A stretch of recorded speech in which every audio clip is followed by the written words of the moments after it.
What if the doctor who tried to save you was actually killing you? In the spring of 2014, Robin Williams began experiencing tremors in his left hand. At first, it was so subtle that no one but himself could notice. But it was there, persistent and disturbing. He mentioned it to his wife, Susan Schneider, who urged him to see a doctor. Williams said he would, but his anxiety had already begun to grow. He had always been someone who hid his fears behind humor, just as he was doing now. The tremors were just the beginning. In the following weeks, Williams's sense of smell had significantly dulled. He was struggling with constipation, something he had never experienced before.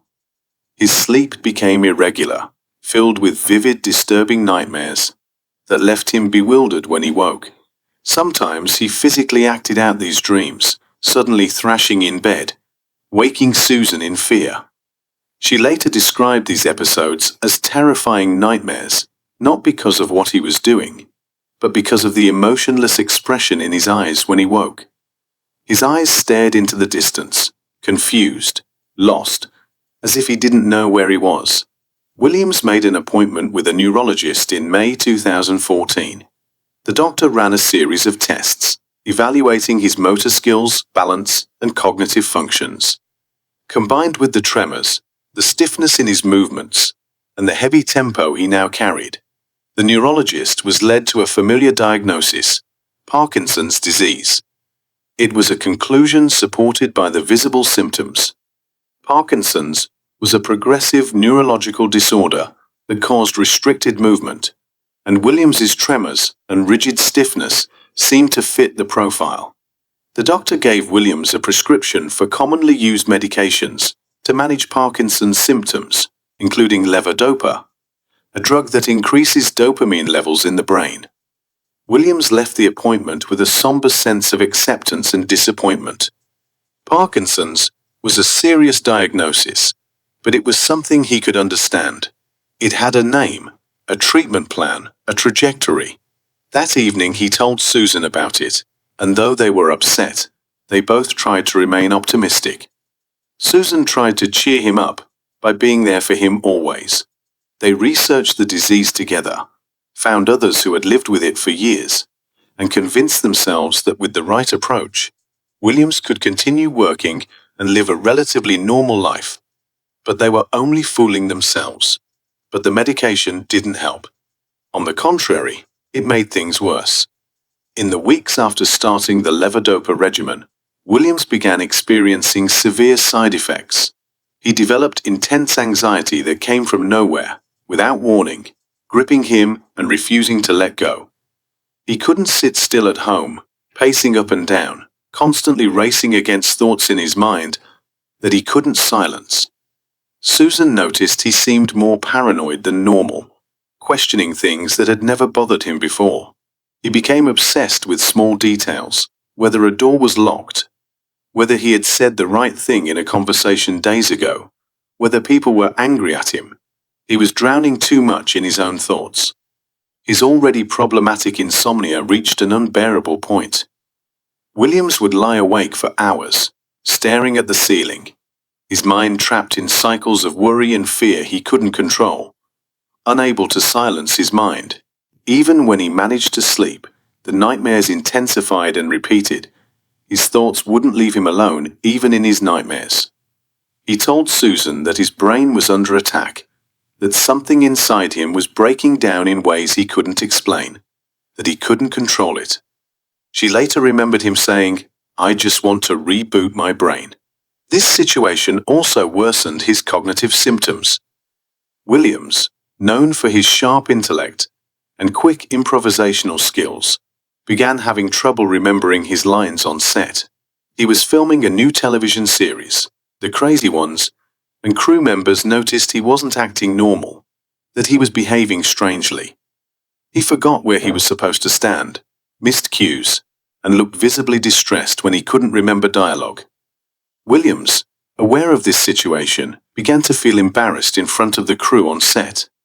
For someone who had built his entire career on mental agility and spontaneity, these lapses were devastating.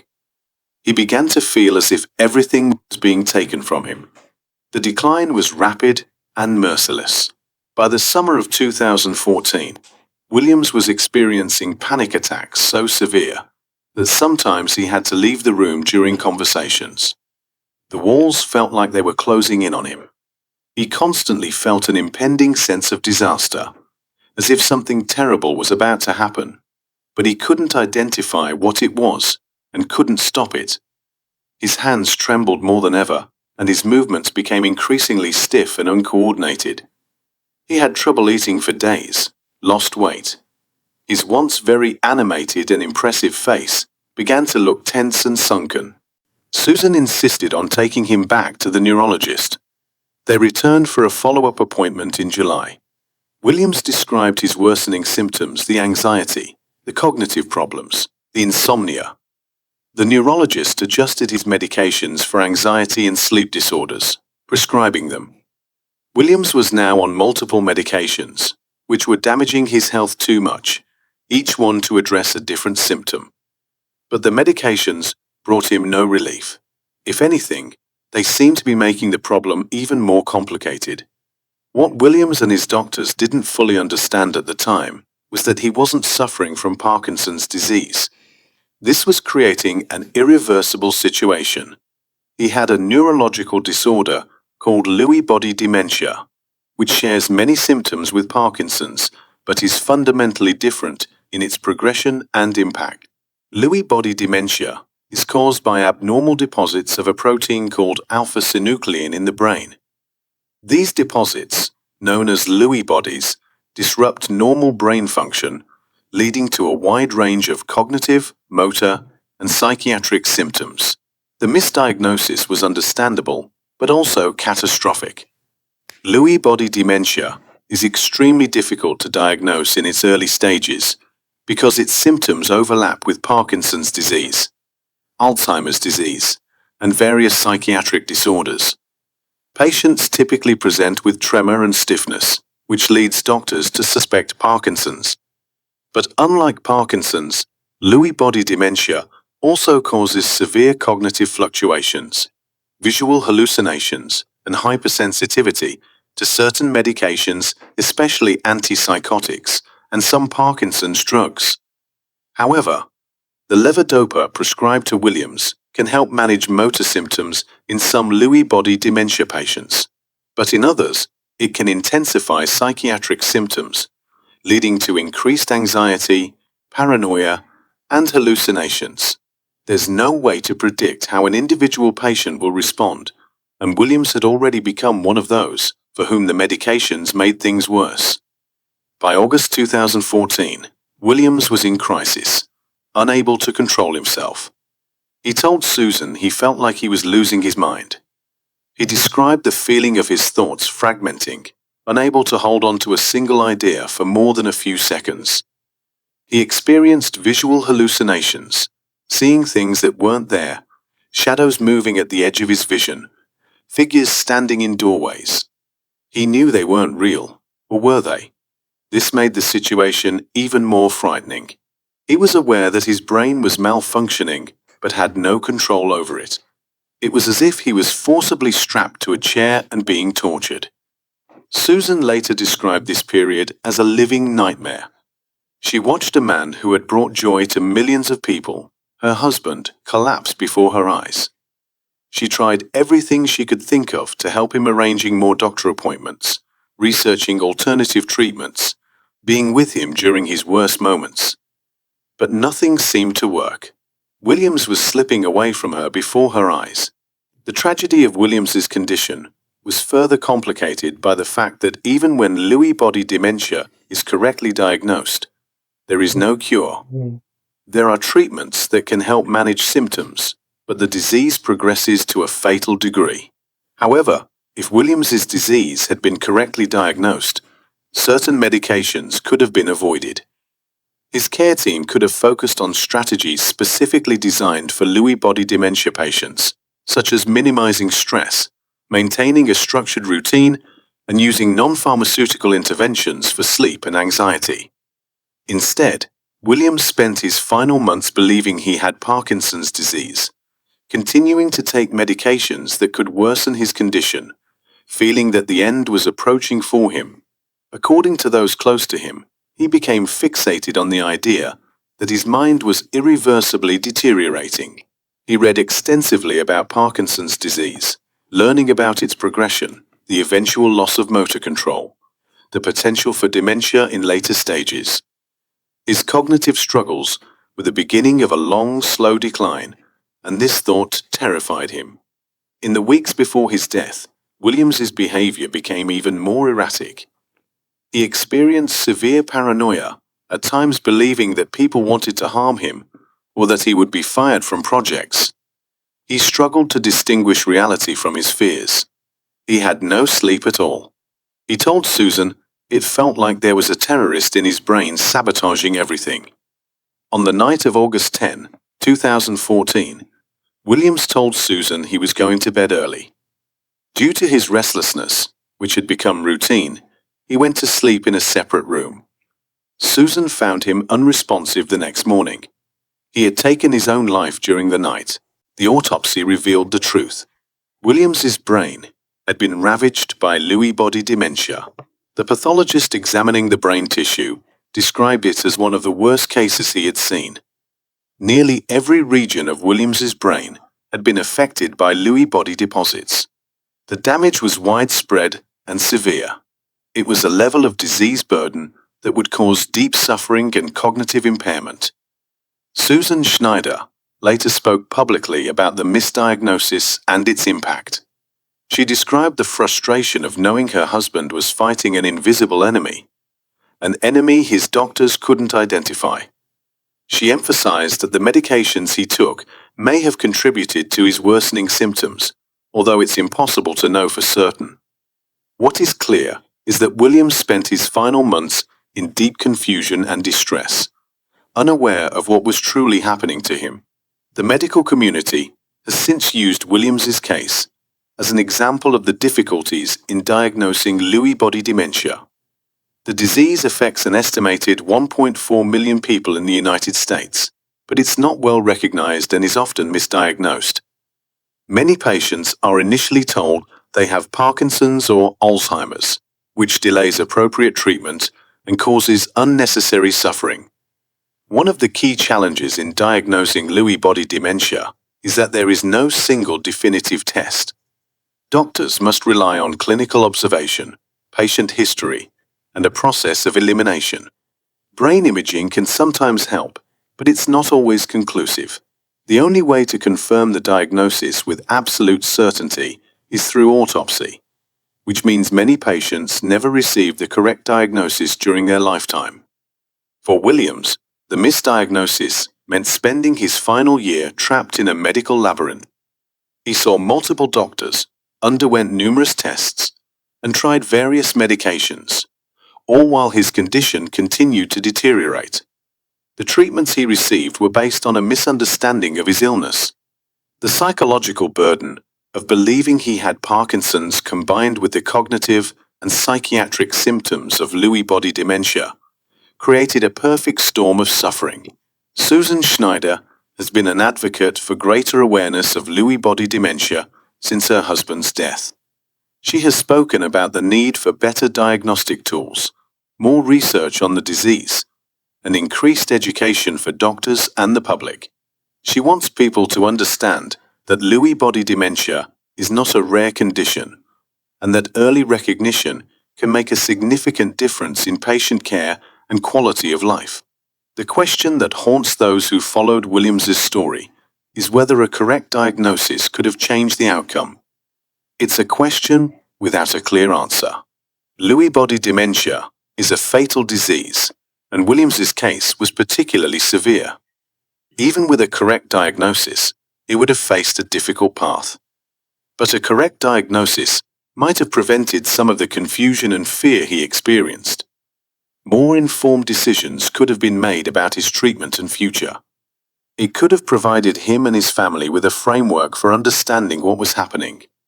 The story of Robin Williams's misdiagnosis is not just a personal tragedy. It's a reflection of the limitations and complexities of modern medicine especially when it comes to neurological and psychiatric conditions. It highlights how overlapping symptoms can lead doctors astray, even when they're acting with the best intentions and using the most current medical knowledge. Williams's case also raises broader questions about how we treat patients with degenerative brain diseases. The emphasis in medicine is often on diagnosis and treatment, but what happens when a disease is difficult to diagnose and has no effective cure? How do we support patients and their families through uncertainty and fear? How do we balance the need for medical intervention with the risk of causing harm through inappropriate medications or procedures?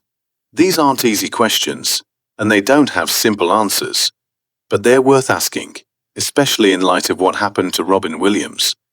His story is a reminder that behind every medical case is a real person experiencing genuine suffering, and that getting the diagnosis right matters not just for scientific accuracy, but for the dignity and well-being of the patient. In the years since Williams's death, there has been increased attention to Lewy body dementia. Researchers are working to develop better diagnostic criteria and tools.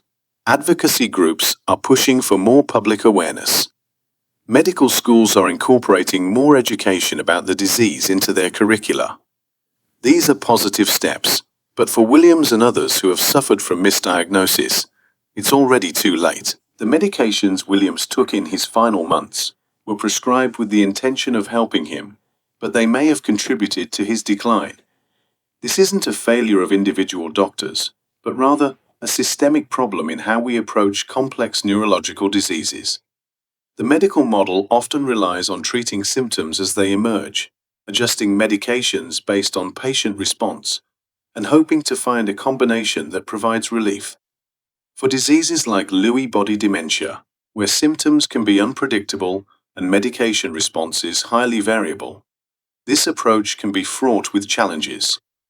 Williams's neurologist was following standard protocols for treating Parkinson's disease. The medications prescribed were appropriate for that diagnosis.